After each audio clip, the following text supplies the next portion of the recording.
there's a very important benefit of apple cider vinegar that I've never even talked about in any of my videos on apple cider vinegar, and I probably have hundreds of them. And I think most people know that apple cider vinegar is good for digestion. It helps with bloating, indigestion, acid reflux. Apple cider vinegar also is good for your blood sugar. It helps make insulin more sensitive. We have less of a fatty liver and less inflammation. I think a lot of people know about those things, and I've talked about those benefits extensively until very recently. Is another huge, major benefit of apple cider vinegar. And to explain the benefit, I just need to explain something about good bacteria and bad bacteria. Both groups of microbes can go into a dormant state. They can go to sleep. I want to show you something in this book right here, which is kind of like a mini summarization of a textbook on microbes. I want to read something to you. This is mind-blowing. Certain bacteria were able to switch from an active growing phase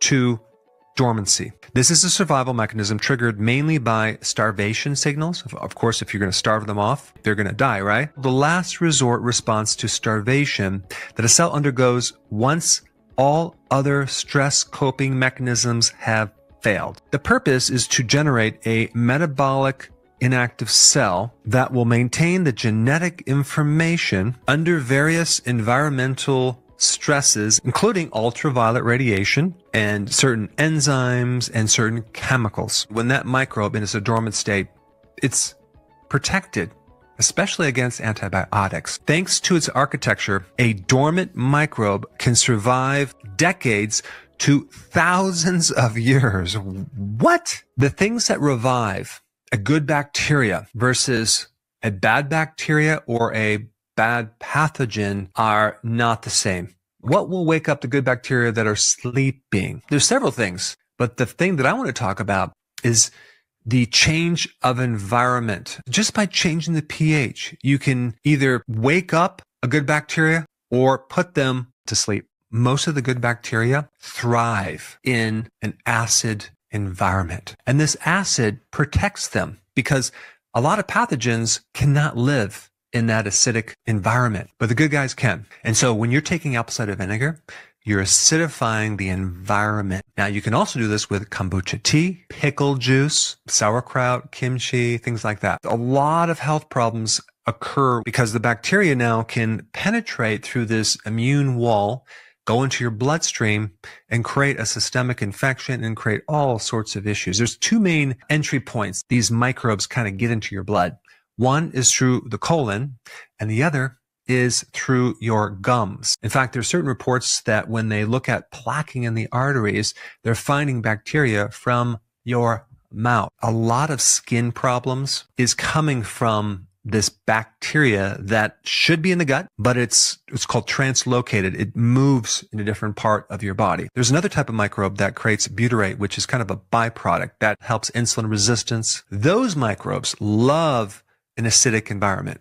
And just by keeping that pH in the acidic range, you can greatly increase the numbers of those bacteria. It's all about the terrain, the environment. I mean, think about with you. Don't you thrive in a nice environment? We have a mutual arrangement with microbes, right? We provide a home for them to live, and they give us immune protection. They make vitamins. They help us digest. If you're not going to provide a good home for them, they're going to go to sleep and wait for you to clean up your act. By dropping the pH, making it more acidic, you germinate that microbe. That means activate it. You also have other microbes like friendly yeast that live more in an acidic environment. I mean, let's talk about some other microbes. H. pylori. H. pylori has a strategy of releasing something that's super alkaline. It's called ammonia. And then it can kind of really do its damage. And it's behind ulcers in the stomach and the small intestine. You have other microbes called C. diff, E. coli, salmonella that could be put to sleep once you reduce the pH below 6.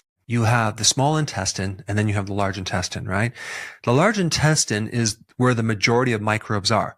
That's where you should be having most of your lactobacillus or lactic acid bacteria. You shouldn't have the majority of microbes in the small intestine. In fact, certain parts of the small intestine on the top part of it should not be as acid. They should be more alkaline. If you have these pathogens like E. coli in the small intestine, where it's not as acid, they start acting up and creating problems. When you drop the pH of certain parts of your digestive system, you can help put these pathogens to sleep, and you can wake up the good guys. When you start to wake up some of these good bacteria, they start to release their own sort of antibiotic that also suppresses the bad bacteria. Now let's shift gears to the bad bacteria, the pathogens.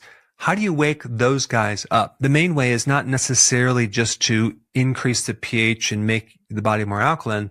The main way is to suppress the immune system, the natural thing that should keep the bad guys in check. Antibiotics also work because it lowers the defense system of the immune system, and then they start to wake up. Stress suppresses the immune system. Prednisone also wakes up pathogens. And the reason it's doing that is because it's lowering our immune system. When we get older, stressed out, they can start to thrive. But the big thing that can activate these microbes is vitamin D deficiency. So vitamin D deficiency creates such a weakness that the pathogens can come out of hibernation and do destruction. Even when I was in practice, I noticed that when people got these serious infections, whether it's a cold sore on the mouth or genital herpes, stress was a big trigger. It's lowering the immune system, but vitamin D is such an important factor, not small amounts. I'm talking about at least 10,000, but probably 20 or 30,000 or more of vitamin D3 to help keep these microbes in remission, because now your immune system is strong